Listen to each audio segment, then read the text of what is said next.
Greetings, I'm Jae Kim, the executive producer of Black Desert. Adventurers, thank you so much for your patience. We are finally ready to unveil the Land of the Morning Light. We would like to thank our global adventurers who have been waiting a long time for this.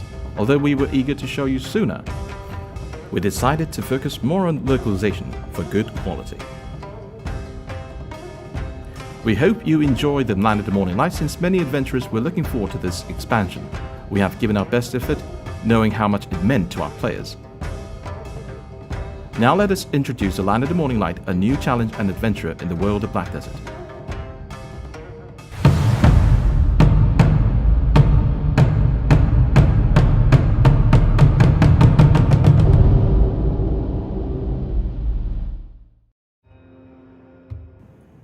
Trying something new is always exciting and somewhat daunting. However, rather than focusing on the meaning of success or failure, we believe that the significance lies in the challenge and the attempt itself, as it paves the way for progress.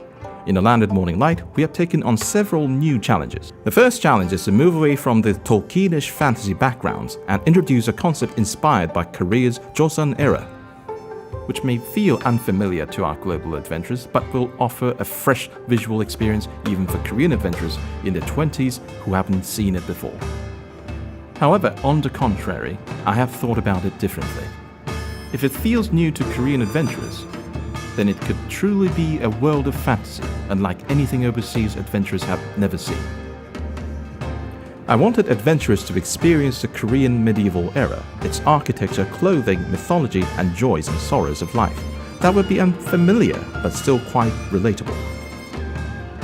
At first, we were also concerned that the unfamiliar images may be too disorienting, but after developing and experiencing it firsthand, we realized that we have made the right decision. We made every effort to capture the beauty of both the Joseon era and of Black Desert. The second challenge was a bold departure from the existing playstyle. We believe that Black Desert has, through time and numerous updates, established a solid basic system of gameplay. And of course, there will always be fine-tuning to be done. Many players have enjoyed the action style and command-based skills of Black Desert, and defeating monsters based on those elements added to the enjoyment of the gameplay.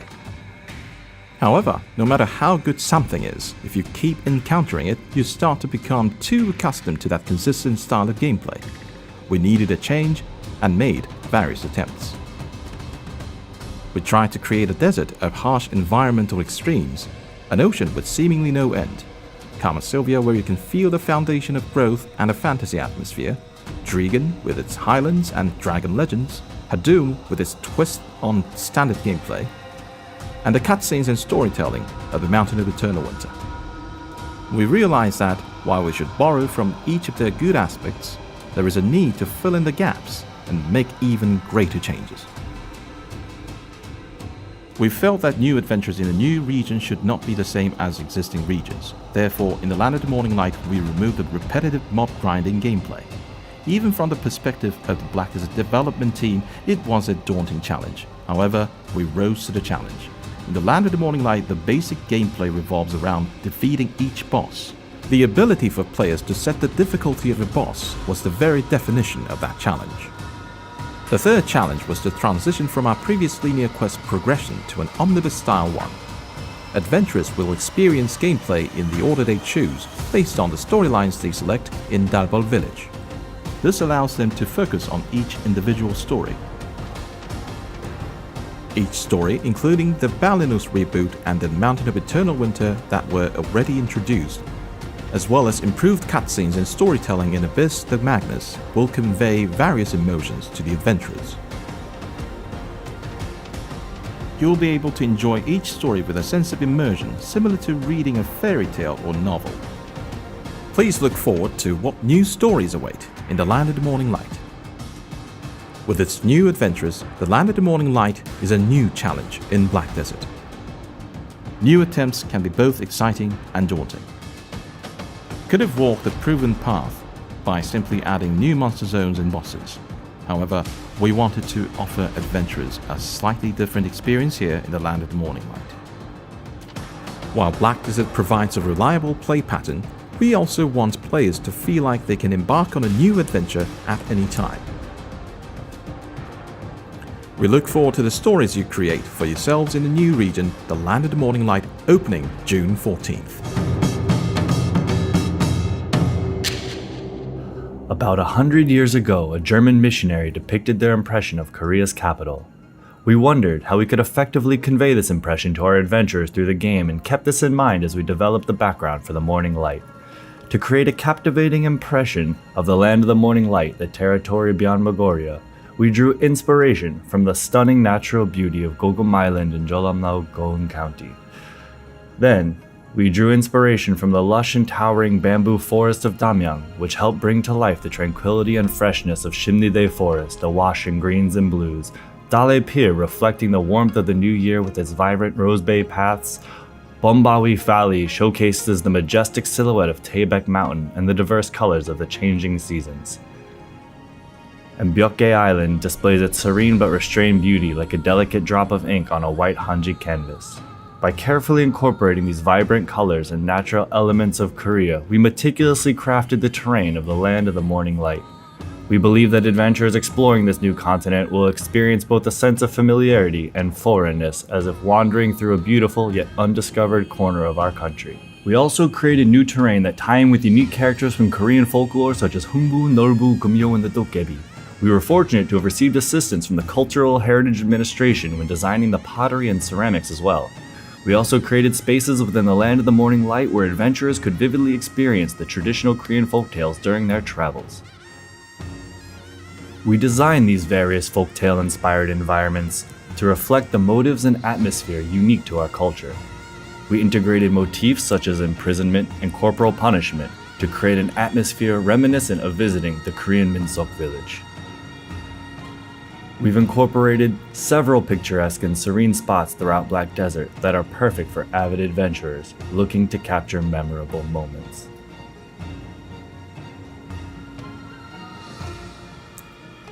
Explore the captivating landscapes of Goeun Plateau and Bombawi, the Royal Azalea Park, and witness the blossoming Mugunghwa to truly immerse yourself in Korea's traditional beauty. We hope these elements will transport you to the nostalgic ambience of rural Korea, and that you'll revel in the constant adventure, beauty, and wonder that awaits at every corner.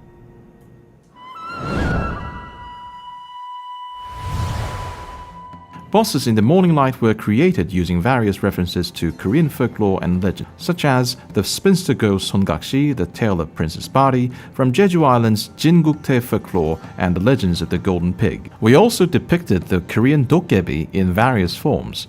They are said to have a human-like appearance and have the ability to inhabit everyday objects, which we brought to life by designing them as sieves or pot lids. In addition, some elements which already existed in Black Desert were transformed into their Korean counterparts. The Korean versions of the Papuan otters are from the folktale The Hare's Liver, and the Mudang Wraith was created by imagining Hexe Marie as a mythical Korean creature. Following The Hare's Liver, the characters were originally intended to be designed as tortoises, but due to their potentially intimidating appearance, we depicted them as turtles instead. To draw more representation from Korean culture, the boss Sangun was modeled after the traditional Korean tiger from Korean folktales rather than a typical tiger. Additionally, the illustrations, which play a supporting role in various stories, were designed to look like traditional ink paintings reminiscent of traditional Korean fairy tale books. As we searched for ways to make the commoners' clothes more interesting, we found ourselves inspired by the vibrant colors and intricate patterns of traditional Korean embroidery. By incorporating such elements into the design of their clothing, we were able to create a visually stunning and culturally authentic representation of their attire. We wanted new NPC animations in the Morning Light to be natural and realistically depict the lifestyle of the Joseon era. You'll find old men smoking pipes, laborers weaving reeds, and drunks stumbling around, to children asking neighbors for salt or playing games like Jegi and Tuho. We included every possible detail to immerse players in a truly authentic experience that captures the essence of the past. Bosses such as Gumiho, the Dokkaebi King, and Sangun are legends that were designed to show their movements and behavior come to life. We gave careful thought on how to portray the Mudang Wraith. And by designing her to resemble someone who's received a divine revelation and cast spells with that power, we were able to create a character unlike any other.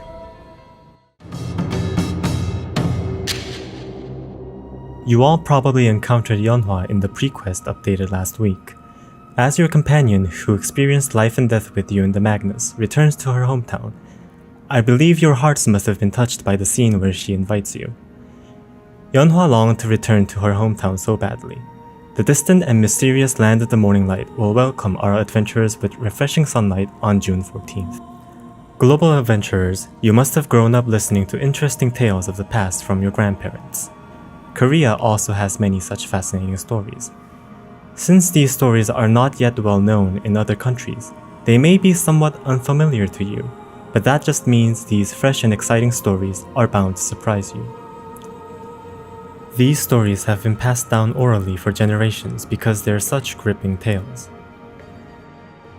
We have chosen the most relatable themes, such as the love of parents or long-hidden love, and we've adapted them so global adventurers can easily understand them. With over 80 story cutscenes, more than 40 vignettes, and over 6,000 fully dubbed lines, we know you'll be fully immersed. On June 14th, you will receive an invitation from Yeonhwa and arrive at Nampo Harbor in the land of the morning light. Yeonhwa is busy and leaves you in the care of Dorsue, who will accompany you on this adventure in the new land. From day one with Dorsue, you will be dragged into mysterious incidents. You will be unjustly accused and even imprisoned. Through your adventure, you must uncover the truth of these events and find out who the culprit is. Oh, and the fate of certain bosses in the Land of the Morning Light may vary depending on your choices. Listen and read the story carefully, and choose the path your heart tells you to follow. Then, your own collection of tales will be written as you go along. The boss battle scenes in both the Mountain of Eternal Winter and the Balanos reboot began with a dark screen that brightened to reveal the boss being summoned before the start of the battle. Some adventurers felt this transition was a bit abrupt and disconnected. We put a lot of thought into how we could make these boss battles a more seamless experience, and we've implemented a new system where we've allowed boss battles to begin in the middle of cutscenes to avoid disrupting the flow of the story. We also developed many new mechanics for the bosses which appear in cutscenes and paid attention to details like camera focus and character expressions that were previously lacking. This time we have tried a new combat style in the Land of the Morning Light. There are no typical monster zones, but instead the region consists solely of boss encounters. It's called the Black Desert Boss Blitz. In the Land of the Morning Light, instead of monster zones, there will be 8 bosses, each with their own story and traits. The 8 bosses include the enchanting fox spirit Gumiho, the Bamboo Legion from Korean folklore, the Changi, evil spirits of those who died from a tiger attack, the powerful Mudang Wraith, the Songgakshi, also known as the Spinster Ghost, the mischievous Golden Pig King, the King of Dokkebi Duokshini, and the Tiger King Sangun, who is terrorizing the Land of the Morning Light. Each of these bosses has their own story and distinct characteristics. As adventurers, you can gradually conquer these challenges by learning their traits and patterns. Today, I would like to focus on one particular boss, the Golden Pig King. With a massive sword befitting his size, he exhibits intimidating attacks that resembles an executioner. He has an audacious personality, so he shouts how cowardly it is for you to keep running away. Another boss that stands out is the Songgakshi, one of the most famous ghosts in Korea. The Songgakshi is the spirit of an unmarried woman that died in an unexpected accident. With long hair covering her face and wearing a white funeral robe, the Songgakshi is synonymous with horror. The story of how she became a spirit is a tragic one. Each boss is unique in terms of their appearance, personality, and combat style. I hope all adventurers enjoy the diverse experiences they provide. By playing through the main quest and learning the background stories, you can immerse yourself more in the battles with these bosses. Therefore, I recommend enjoying the main quest before facing them. That's not everything. Since all these bosses are released in Korea, those who've been keeping up with the game might feel a bit less excited about the content for its global release. That's why we added one more boss specifically for the global update, the monster Imugi.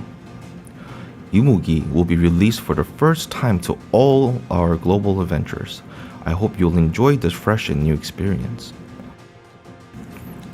The difficulty of boss battles are divided into 10 levels, ranging from Calamity Level 1, the lowest, to Calamity Level 10, the highest. Initially, you'll be able to conquer the lower levels without much difficulty, but as you progress, new attack patterns will emerge, creating more intense challenges.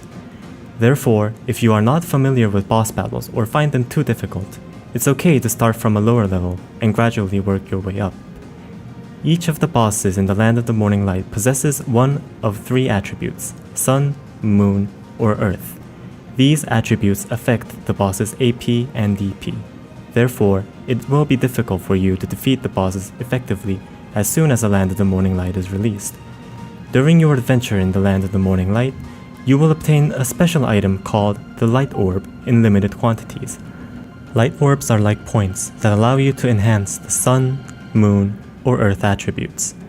For example, by investing 3 light orbs into the Earth attribute, Earth AP and DP will increase. This will allow you to deal more damage to the bosses and reduce the damage received.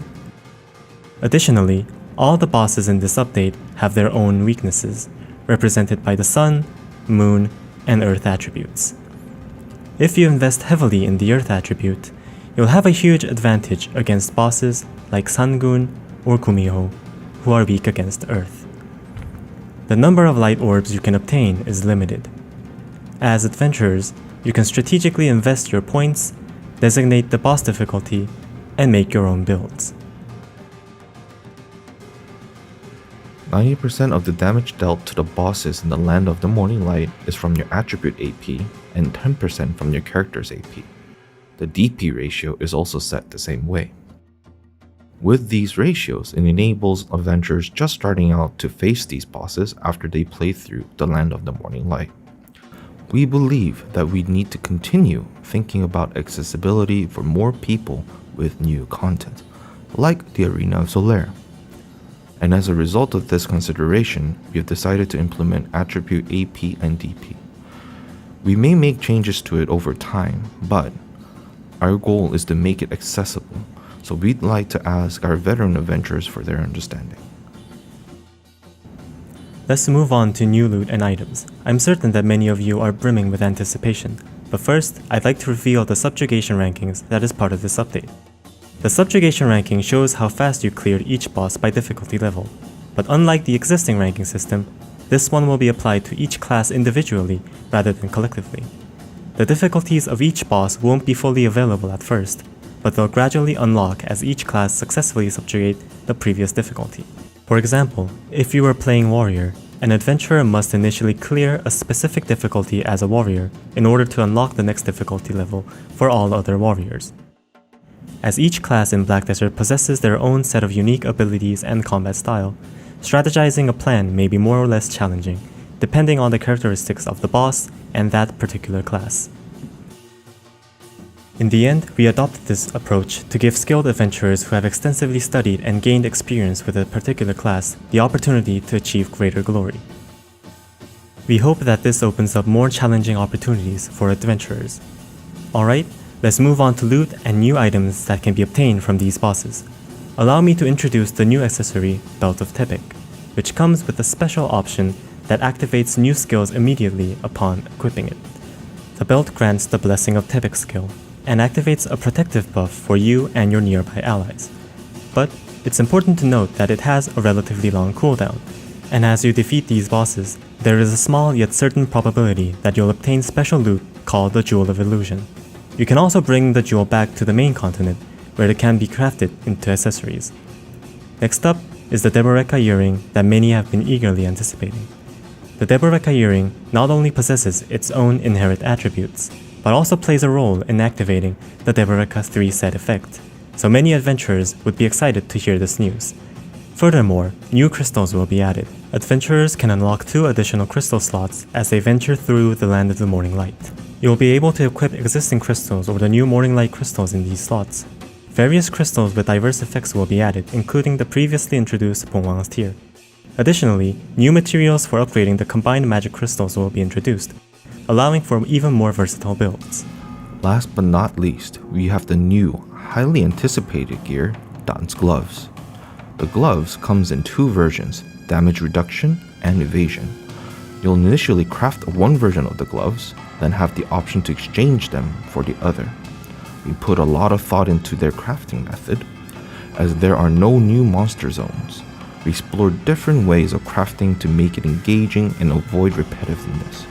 Therefore, we made the gloves a loot drop for defeating the bosses in the Land of the Morning Light. However, the chance of obtaining them as loot is very low. Additionally, a new material called Flame of Hongik, similar to the Flame of Despair and Flame of Frost, is required to craft the gloves. The materials for Flame of Hongik can be obtained through defeating bosses, as well as by collecting crystallized despair in the Elvia Calphion. Dan's gloves were crafted with a motif of the gloves worn by King Taejo of Joseon, Yi Seong-gae, one of the greatest archers in the history of Korea. Therefore, their appearance reflects its significance. Also, mark your calendars for the upcoming Caphras extraction event, which will start at the launch of the Land of the Morning Light. Now let's shift our focus to residences. In the Land of the Morning Light, there aren't any residences like the ones you're used to. Instead, there are two manors which closely resemble the Blue-Maned Lion's Manor. One is very spacious with room for lots of decorations, while the other has a more compact design. This is the Simhyangje, a unique residential area in the Land of the Morning Light, based on the traditional Korean Hanok tile-roofed Kiwa house. The name Simhyangje means the home in one's heart, and it indeed brings peace to one's heart and mind. You'll be enchanted by the courtyard's fragrant flowers in spring, while the sound of raindrops falling on the eaves will soothe the summer's heat. In autumn, you can immerse yourself in the tranquil sunset with a good book. Finally, during winter, snuggle up in the guest house with your beloved pets as you watch the snow fall outside. Don't you feel at peace just imagining it? You can also explore the interior of the Simhyangje at the end of the main questline in Land of the Morning Light. New and unique furniture will be added, designed especially for the Land of the Morning Light. These furniture pieces were designed to complement the unique manners of the region, but they're also stunning enough to enhance any other existing space. They will be exquisite additions to your Blue-Maned Manor in Serendia. You'll also be able to construct a new ship, the Panoksan. The Panoksan may appear to be primarily used for combat, as evident from its exterior design, but its true charm lies in the flexibility of the ship's performance, as it is able to hold quite a large crew. In other words, while the overall performance of the ship may be lower than that of the existing Carrack, it can be customized and prepared for different purposes by adjusting the number of crew members or assigning certain equipment. The Panoksan can be constructed using crafting materials from the Land of the Morning Light and sea coins. To build the Panoksan, you will need sea coins, which means construction will be easier for those who already possess a Carrack. However, it's important to note that the ship's construction period is intentionally designed to require consistent effort and dedication in order to complete the process. Finally, let's talk about the changes to life skills. In the Land of the Morning Light, you can embark on adventures which are centered around life skills. During this process, you can acquire the Green Thumb knowledge, and once you learn this knowledge, you'll obtain a new skill called Green Artisan. This gives you the chance to activate a new minigame when you gather after learning this skill. The minigames activate through various gathering activities such as lumbering, fluid gathering, hoeing, butchering, mining, and tanning, and it was designed with simple controls. You'll use more energy to clear the minigame, but you can get a lot of gathering materials, which overall allows you to significantly reduce the time required compared to traditional gathering methods. Additionally, there's an extremely rare item that can only be obtained in these minigames, introducing the Millennial Wild Ginseng. In the Morning Light, this herb is highly valued, surpassing any treasures of gold or silver. When used, it provides a unique buff to your character that lasts for approximately 3 months. You can gather and use it yourself, or trade it on the central market at a high price. you could see it as a jackpot drop for the gathering content. New herbal medicine and food items have been added as well. You'll be able to use them separately from cron meals, elixirs, and perfumes. As they have powerful effects, they are designed only to be used at crucial moments. For example, although they have a cooldown of 22 hours, there's food which restores your HP by 5,000 and an herbal medicine that restores energy by 500 and then gives 30 energy recovery for an hour. Oh, and how can we forget about Kukbap? We've added a perfect pairing for Kukbap. It's a small change, but exotic herbal wine, which will now be called makgeolli, will be available as well. Next, let's talk about life crystals. With a wider variety of crystal types available, you can now use crystal presets for various setups. These life crystals can be obtained through quests or crafted using different materials. Additionally, you can acquire a little Tokebi worker in the Land of the Morning Light. This Tokebi can work at regular production nodes and also be sent to the special exclusive crafting house to create unique items. You'll also encounter thrilling surprises with the swing of the magical Gebi bat, so we hope everyone gives it a try. Lastly, we will be discussing news about Marnie, whose reach has already extended to the Land of the Morning Light. Apparently, he's come up with another invention called Marnie's Sniper Rifle. As expected from Marnie, it's not only well crafted but also exquisite in appearance. With the addition of Marnie's Sniper Rifle, we made updates to sniper rifle hunting as well. The most notable addition is targetable monster parts. The amount of damage dealt will vary depending on the part's hit, and the overall result will determine the tier of the reward. Headshots will guarantee the highest possible damage, though rewards will vary by the type of monster hunted. Also, when you use Marnie's Sniper Rifle, a UI will display which part of the monster your shot landed on. We hope that this new sniper rifle is exciting news for those who have been enjoying sniper rifle hunting.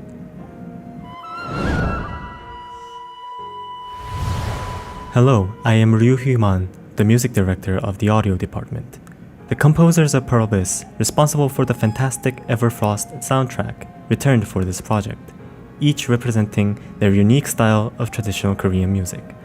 I too have composed a piece of music in the traditional style.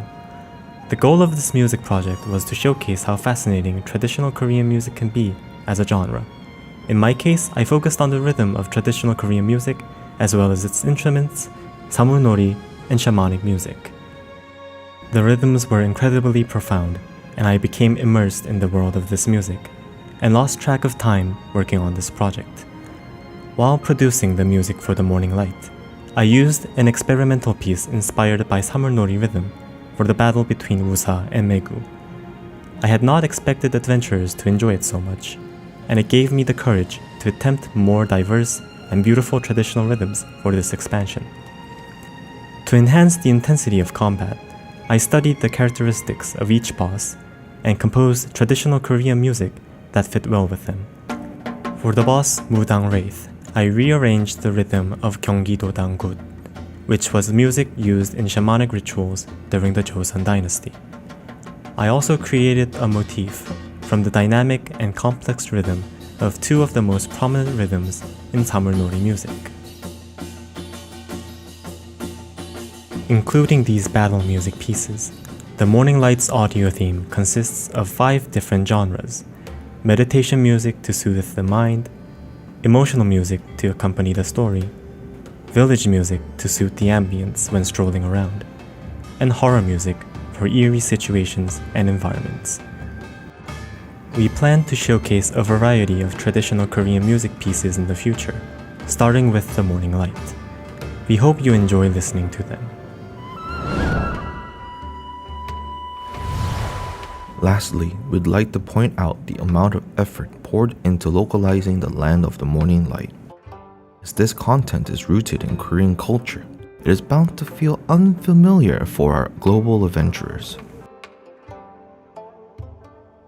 With this in mind, we endeavored to accurately convey the subtle connotations and contexts of these innately Korean stories.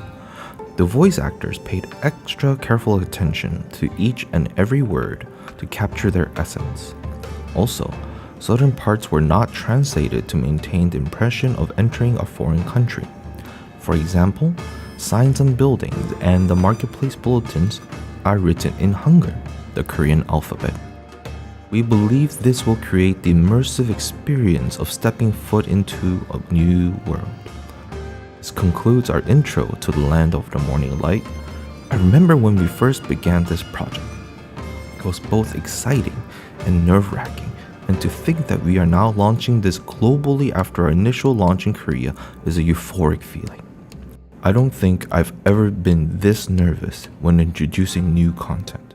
When preparing the image representative of the Land of the Morning Light, we captured the back of a warrior, wearing medieval armor as he steps onto its streets. We believe this image conveyed the sense of a stranger in unfamiliar land, arousing curiosity and a sense of adventure. We believe that the image will accurately reflect the sentiment of our adventurers right now. We hope you enjoy your adventures in the Land of the Morning Light.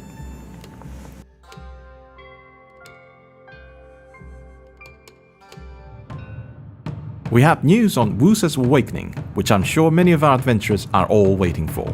After witnessing the love and support for Wusa and Megu, we wanted to create something even better. We have kept some of their original animations intact, but we have also made some significant changes. As such, their update schedule was inevitably pushed back. While developing Awakening Wusa, we put a lot of thought into how to bring a uniqueness to the character. We then came across a Sucheon Flower Garden, one of the folk tales in Korea, and decided it would be a fitting motif. This motif was manifested and implemented into Awakening Wusa. The Sucheon Flower Garden is one of the places in the afterlife where the souls of the dead gather. At first, we worried that this would be difficult to convey. We incorporated the unnamed flowers and spirits of Netherworld, along with the moon of the night sky that Wusa came to represent the outer world. Luckily, the result was more impressive than we'd initially imagined. Like this, Awakening Wusa gained a new sense of individuality. We will continue our introduction with a video we prepared of Awakening Wusa.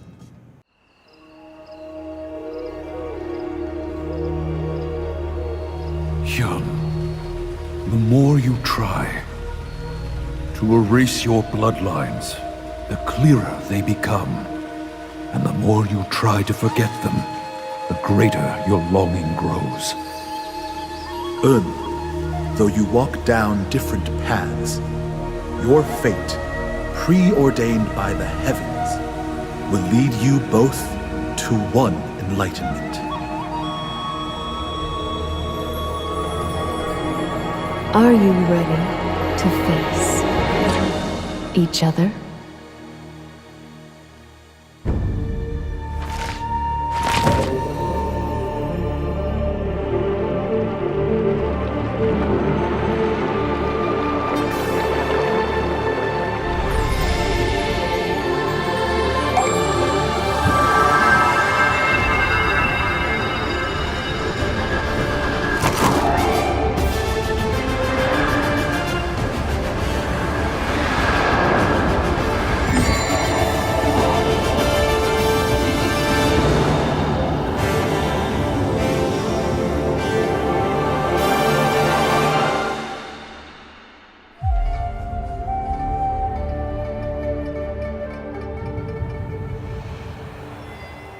For those seeing our twin sisters for the first time, let me give you a brief explanation.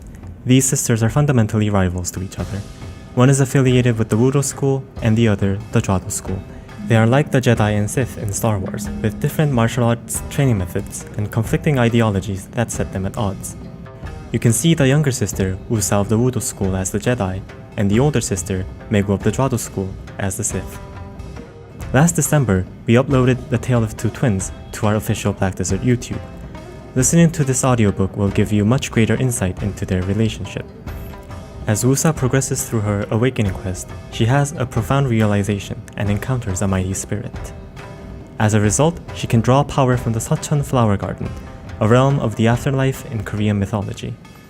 The bright moon gracefully rising above a pristine puddle, the flowers that bloom in all directions, the spirits that emerge from the book she clasps in her left hand, and the calligraphy she writes with the brush in her right hand.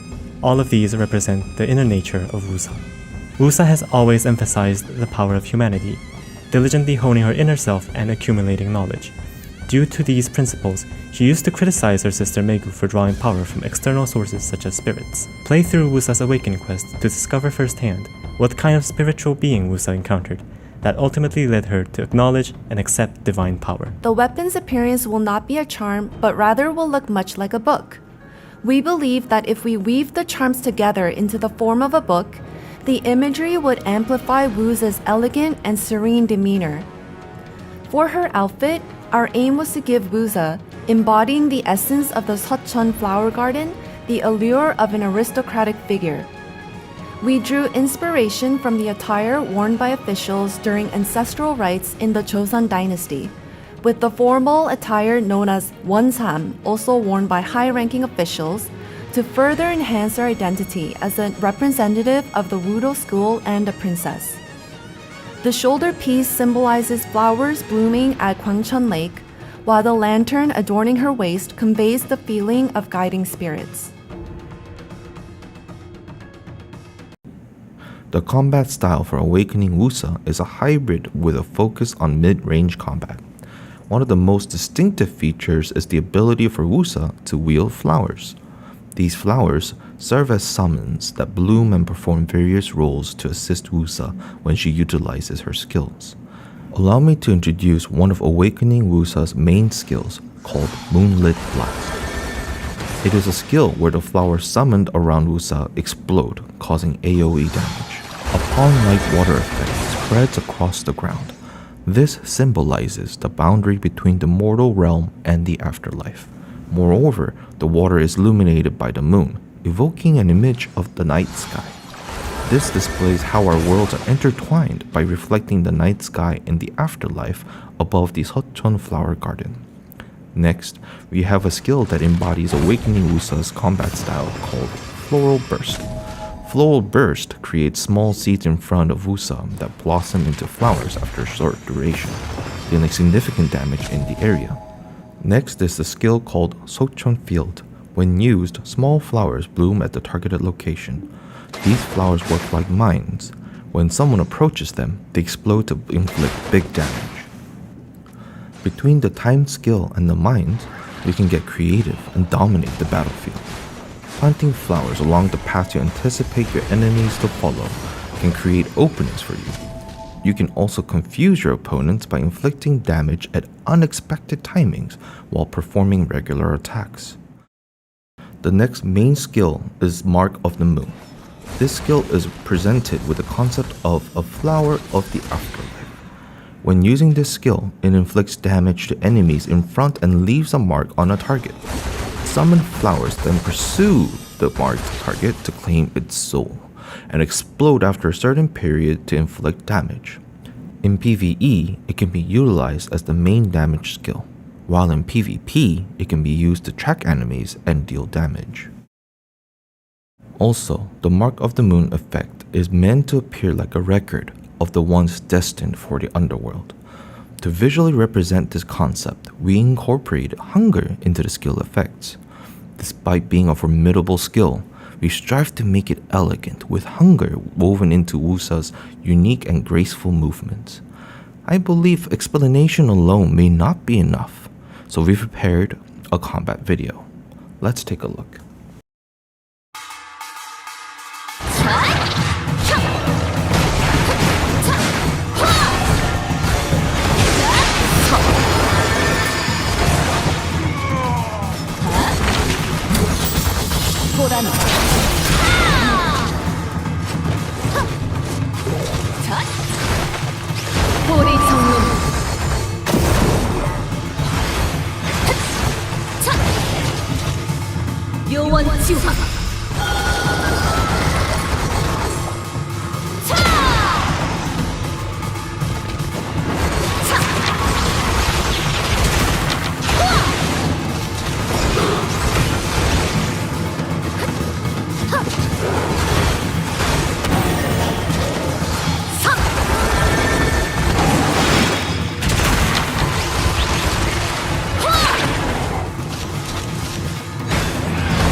백해무익한 요금 처단한다.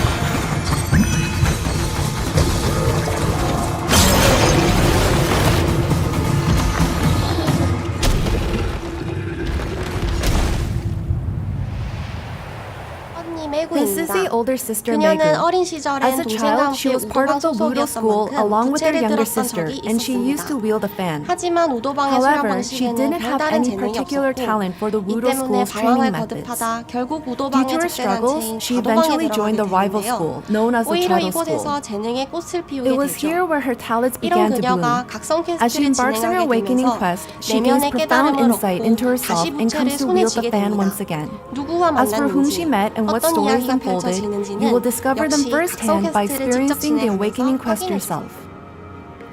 Her awakening weapon is in the final stages of development, so we haven't prepared a full combo video yet. Instead, let me briefly explain the combat style of Awakening Megu. Unlike Succession Wusa, she wields two fans and focuses more on melee combat, rather than manipulating wind and storm clouds. She is capable of piercing through enemies and creating powerful fiery attacks with the power of the Fox Spirit. Furthermore, by spreading both fans to unleash a burst of flames, she can inflict debuffs in a wide area of effect. While each movement skill may not cover a great distance, she has a variety of them that help her chase down enemies at remarkable speed. This is the end of our updates on Awakening Wusa and Megu. The development of Awakening Megu is in its final stages. We are working hard to present to our adventurers a new and enjoyable gameplay. The Awakening Wusa update is scheduled to be released across all regions on May 31st. As for the Awakening Megu, she's planned to be released in June. This is all we have prepared for today. From the bottom of our hearts, we thank you all for continuing to enjoy our game.